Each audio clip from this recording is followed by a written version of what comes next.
It really is, you know, and that you just have that much more when things do open up, and you know, it can just present that much more to the world. And like you said, for me, I don't know when it's strange, you know, nor do I want another opportunity like this, but I don't think I'll ever have another opportunity like this as an adult to have sat down for a couple of months without, you know, the obligation of anybody else and just actually focus entirely instead of working all day, doing. Well, I just think you just make the best of your situation. Like, you can take the time. Either okay, it's COVID. You can be like, okay, we can be depressed about it, which you know it's a hard time. But you can take the time. It's like depending who you are, you can either make the best of it or you can just let it consume you. And then you know to me, it's just like it's whatever it is what you make of your time. Yeah. Yeah, we completely agree. And that's the thing. There's a lot of people, and I think that's why a lot of things have kind of boiled over. They have with some people. You know, you have all this isolation, all this this separation, and you have people just alone with their thoughts and just brooding hate right now towards other people, and it's an ugly color. You know, it's really it's Murphy's Law. It's like the worst case scenario. You know, like what's happening, it's happening. But like you said, it's good people out there trying to put their positivity forward to try to, you know, better situations, you know, let it be personal creativity and growth with music, going to protest, being different voice of advocacy. There we go. There it is. I worked through it. I sounded it out. You know, and I think, you know, like when we look back, we'll see this as a massive just change in the ethos and thought process. At least I'm hoping, and it can get a little bit, you know, more positive from here. You know, that's all we can hope for right now. Mm-hmm. So, Ben, staying pretty busy despite everything. You, like you said, you've been staying busy. You released an album back in the beginning of this month, was it? No, it was last year. Last year around this time. Oh, okay. Well, I got my dates wrong. I often do that. Time is a horrible thing. So yeah, was it Happily Never After? Yes. We recorded it at Joe Queer's house of the Queers. We're friends with him. He's also one of my favorite humans in the world, and was They're so Fucking cool, man. He's fucking cool. One of the coolest guys on earth. He's just amazing. He's just an awesome dude. And so we recorded it down there, which was kind of a dream come true. It was like, oh my God, Joe Queer, he's so great. So getting to work with him was obviously just a massive milestone for the band, especially for someone we looked up to, going to see for years. Mm-hmm. How was that process working on the album with him? Oh, he is just a pleasure to work with. He's fun. He's funny. I mean, you know, if you make a mistake, he's like, eh. He's just the most laid back dude, you know? So, you know, it's always, I don't know, guys, what else can you say about working with him? I mean, he was just so much fun to work with. Sang with us and everything. Yeah, he was a terror. Like, he was so terrible. No, it's really, he was incredibly accommodating for a guy who's been in the industry for 40 years, right? So, he was totally accepting of us. He was, he gave us advice, like, he gave us a place to stay. Like, he was kind and, like, never asked, like, for anything in return. Like, the dude was, like, pretty unbelievable, you know? So, that's awesome. Like you said, punks helping punks, you know, people helping people. Here's the craziest thing about that is the way that all came about is Val and I, we went to go see a Queer show. It just like we saw them play, and then afterwards we just we found Joe Queer in the back. Well, see, the thing is, I had been seeing them since I was a kid, and I said to Changsta, I was like, Joe Queer always comes out and talks to people. And sure enough, he was in the back, like just hanging out and talking to them. He loves people. He loves to tell stories. He is like very much a people person, very down to earth. And I was like, oh, we got to go talk to him. And then we just started talking, and we were like, oh, we're in a band, and we gave him some of our stuff. And so one thing led to another, and then bam, we recorded an entire album, which is Happily Never After. That's awesome. And that's one thing I try to tell people is that you never know. You never know until you just take a risk and say, fuck it, you know? Yeah. I say it all the time. I mean, there's nothing gained if you don't risk anything at all. Yeah. It's going to roll the dice, see what happens. That's exactly. And you'll either sometimes it'll work, sometimes it won't work. But the biggest thing about that is if things don't work, you know what works and what doesn't work, and you just keep going. And you just keep fucking moving forward. That's it. You don't Everything. Stay stuck in anything. If it didn't work, it didn't work. Big deal. Yeah. We've had people like our stuff. We've had people not like our stuff. We've had great opportunities. We've had opportunities that we didn't have a chance to fulfill, and it's just kind of like, whatever. You just gotta ride the wave to keep moving. Yeah, keep moving, learning, and keep on keeping on. Oh, absolutely. You just gotta keep pushing forward, you know. And you can't look at, you know, the opportunities missed and things like that, you know, because otherwise you'll just constantly be in the shadow of your own failure and never actually see your own value. And yeah, that's truth. That's huge at the end of the day, you know, and that's something that we all need is just got to remember to have that sense of value, that bit of self-worth, you know, things might be rough, but you know, there's always tomorrow. It's been one guiding truth to get me through everything here. Yeah. You know, and like I said, you know, we do things, you go into projects, sometimes they work out, sometimes they don't. Sometimes you meet Joe Queer in an audience and you end up getting an album recorded with them, you know. So to the audience out there, you know, you don't know until you absolutely try and just take the risk. It's, you know, the worst thing anyone's ever going to tell you is no, then fuck it, move on to the next person. That's exactly. You know?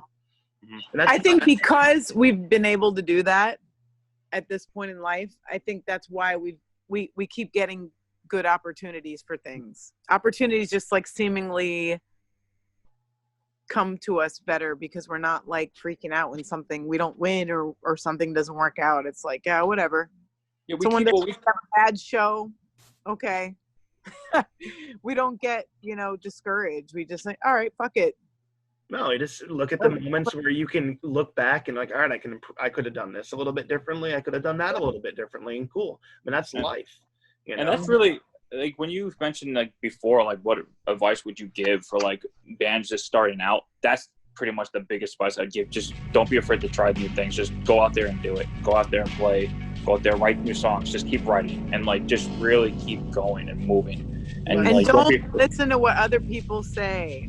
Well, that's also don't you know, look at the YouTube comments that are negative, or you know, because now is the age of like social media bullying, and we haven't really experienced that, but I have other friends who have, and it's like, just if you're worried about how the comments are going to make you feel, don't read them. Yeah. You know, that's like, don't just avoid it, because everyone's going to have an opinion, and people are trolls and bullies and assholes, and you know. And on top of that, you're not going to appease everybody either. There's always going to be one person that doesn't like your stuff or whatever. So it's got to keep moving, not let it get you down, not let it drag you down to the dirt, and just ignore it. You know, just keep writing new stuff, because there's gonna be someone that always likes your stuff. There's no matter.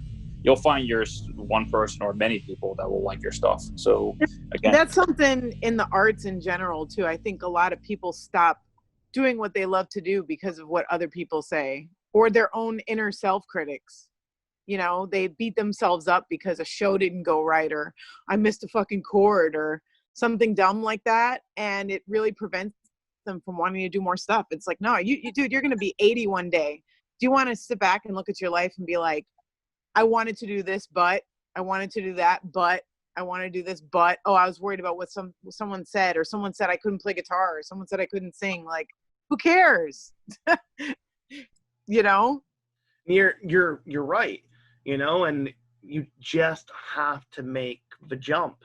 And I know a ton of unbelievable musicians who have never played outside of their house because they're just mortified of that rejection.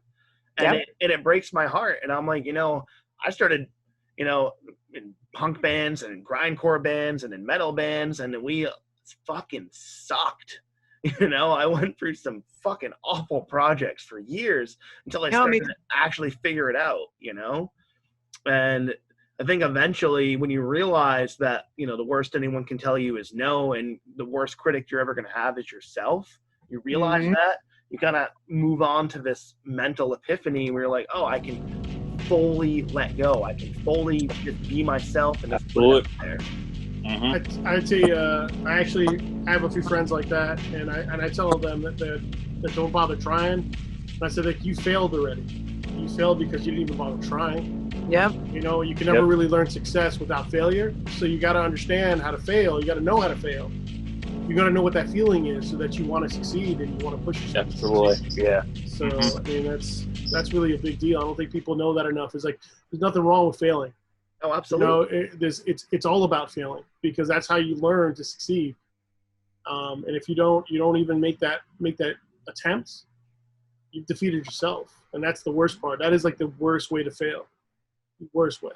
Then you're just trapped in that mental prison. Yeah. You just sitting there and you just feel yourself just getting smaller and smaller and smaller, And it's an awful, and I think that's why so many people quit instruments right off is just because the instant failure, It's hard. It's hard.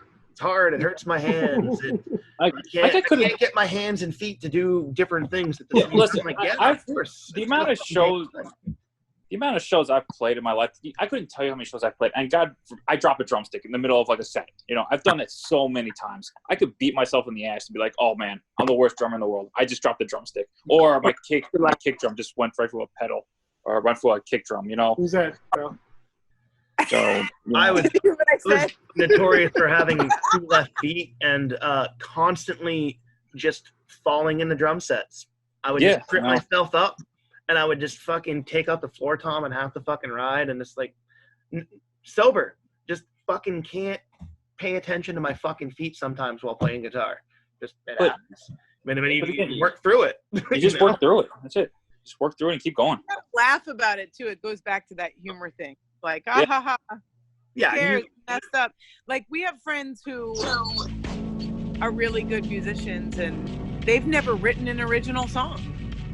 And they won't play live shows either. And it's like, you have all that talent and you don't want to do anything with it. And it's like, I don't know.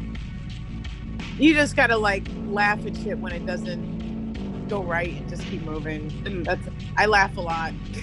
Yeah. Oh, absolutely. It's the only way for me to get through the day is if I'm not laughing at myself, then I'm not doing it right. Same. Yeah. You gotta take that sense of hubris here. So, life talk with the Lousekateers. Man, hanging out in it keeps it real. Garage, real.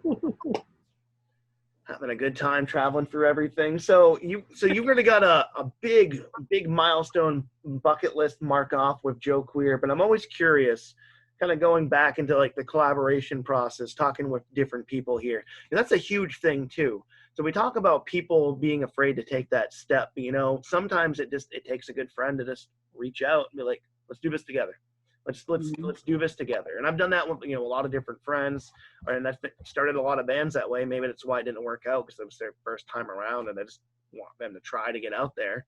But if given an opportunity to work with anybody, doesn't matter, any genre, anything like that, who would you love to work with on something? I have one. Gosh, it's such a hard question, but I think Theo Kogan from the Lunatics.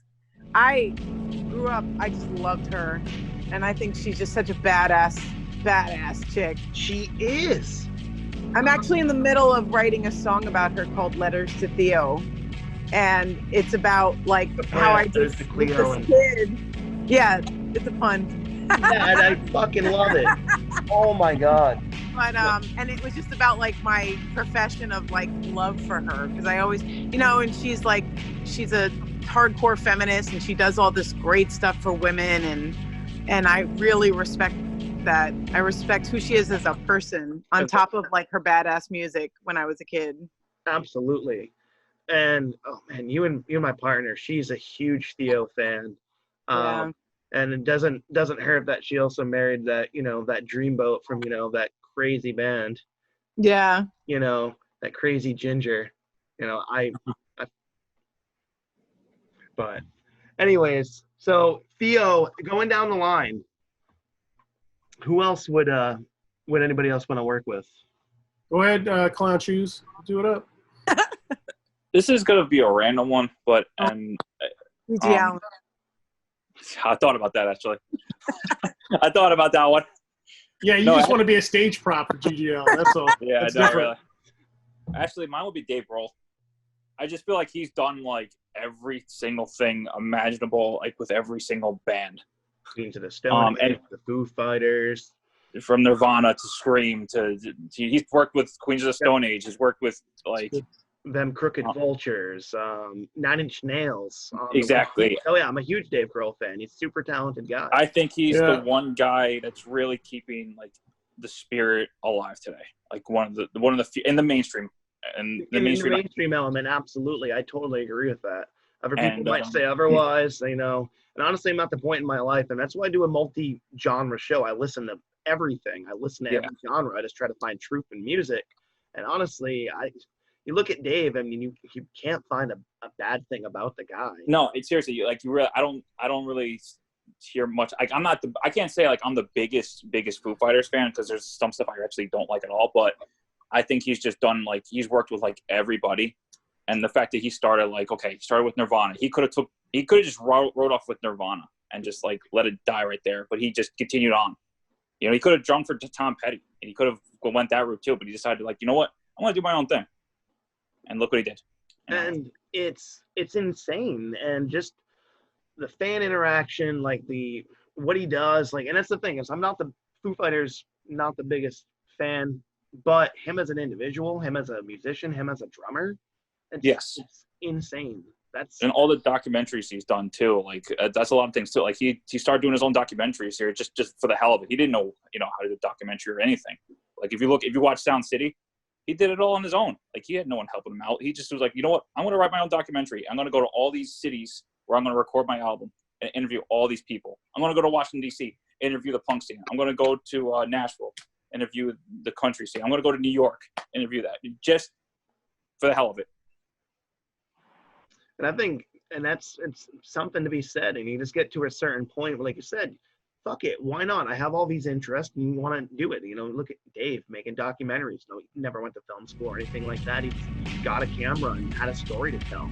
And same can be said to anybody out there. You get a song in your heart, or a story in you, or a night. Just do it, and keep doing it until it's refined, and keep doing it and making more and making and creating and making and creating and scrapping, and it's gonna keep pushing forward, And then Dave is a great example. You look at like him where he started with Scream, playing those massive tube drums, those massive things. Punk rock too.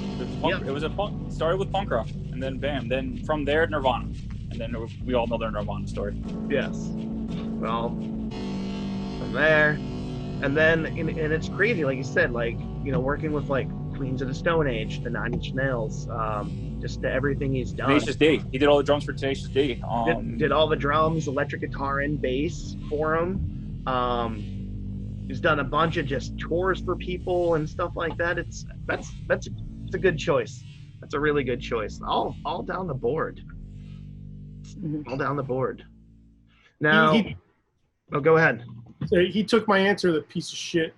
So who are you gonna use with? That was my answer, and he took it from me. So which now I have to go with something else. Alternatively, I'm gonna be very specific. Then, so I'm gonna take Dave Grohl as the drummer with Tenacious D, I'd love to play because they don't have a bassist per se. So I'd love to play with them.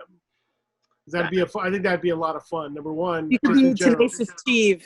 Yes, Ooh. yes. Ooh. We can make it Tenacious plus size. I don't know, like it's so. But them together is really fun. I would love to do.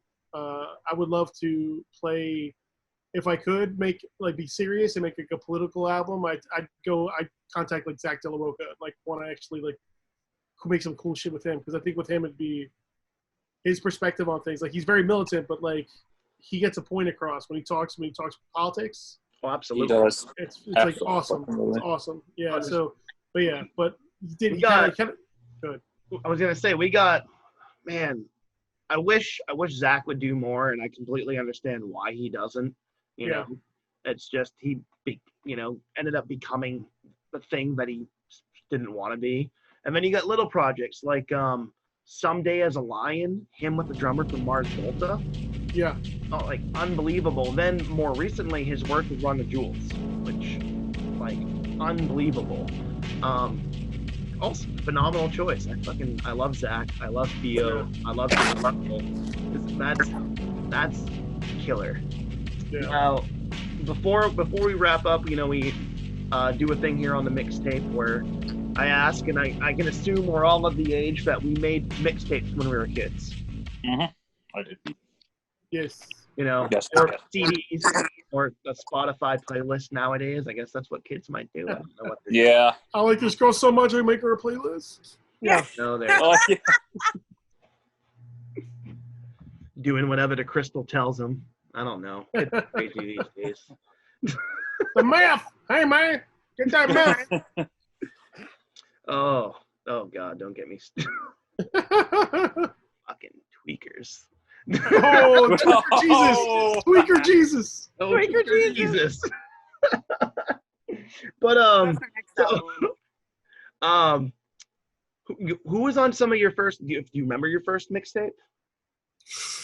Oh Lord. Or at least some of the early ones. Who were you bumping? Who were you mixing down? Because I was that generation chasing the radio, trying to get that song that played. You only get up like a minute and 30 seconds of it. At a time to actually get the tape in and get it to the spot. I don't know, me personally, like I don't know, Green Day, Blink-182.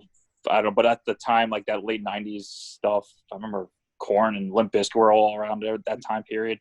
So it was like a mixture of that, and then I don't know, have something random. I had like Britney Spears or something. Like I don't know. I remember a mixtape that. Oh, sorry, Changsta. I thought you were done.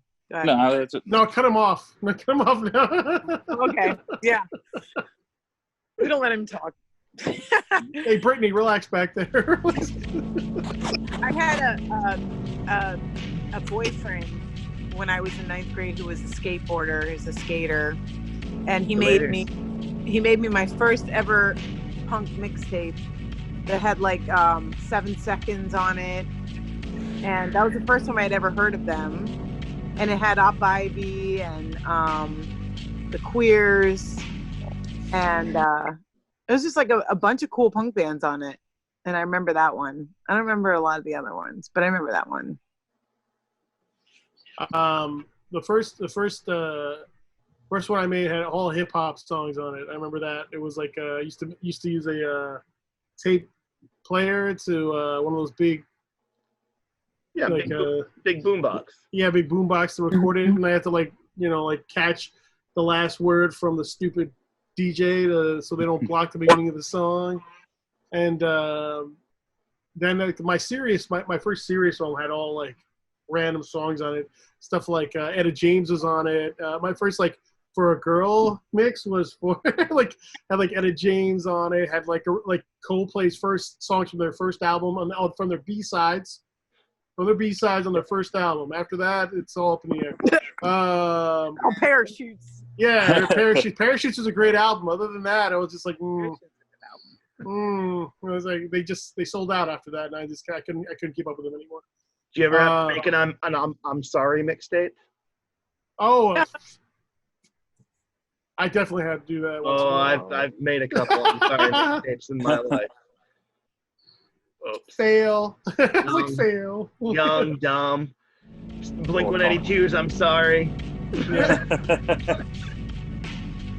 Just instant start off. Just I'm sorry. Yeah. First song's like immediate crying. It's like, please cry to this song. And then you got like your song, you know, Yeah. a couple times in there. You know, This is our song. She'll definitely cry to this one.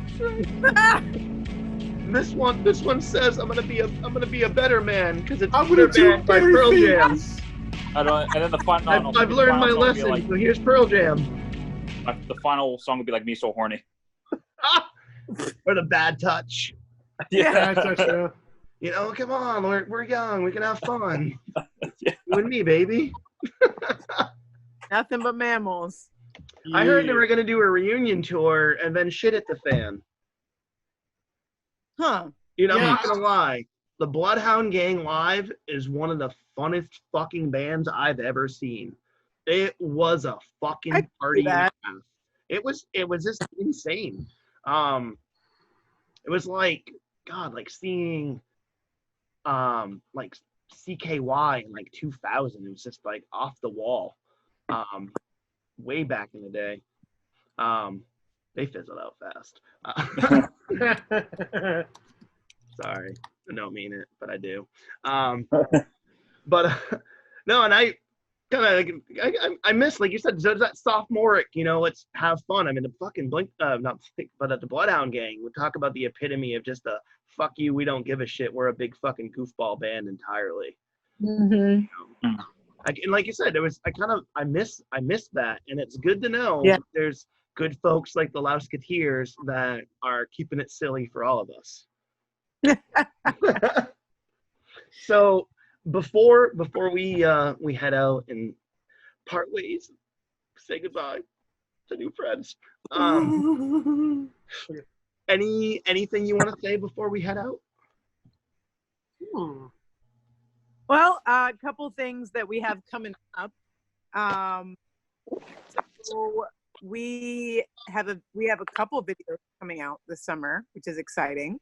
And we have a new album that we're starting to record as soon as the world opens up again, called Life After Mandels, that also is a film as well. We did a film last year. So we're doing a little bit of everything. You have a movie coming out with the album? Yeah, Yep. it's a short. It's probably after it's edited, gonna be what, like an hour long, guys? Not even. I don't think so. I don't think it's gonna be an hour long. Well, we might need to talk about maybe airing in here for a guest later on in the year. We can talk. Oh yeah. Oh yeah. They'd love that. They would love that. Yeah, I would love. Oh my God, that's so unique. You have a movie coming out with the album. Yeah, well, definitely. All right, so you heard it here later in the year. We're gonna check that out. What else we got going on? Holy shit. A lot of shit. We keep very busy. Sorry. We do the Lousecast. What not day do you? consistently. What I day was do gonna you say- I was usually about to air say- that on? We just interviewed Joe Queer actually recently, and I believe Chivo's editing that. Nice. And then I had started an intro song for it, but we're trying to figure out, like, you know, we have to get it recorded. So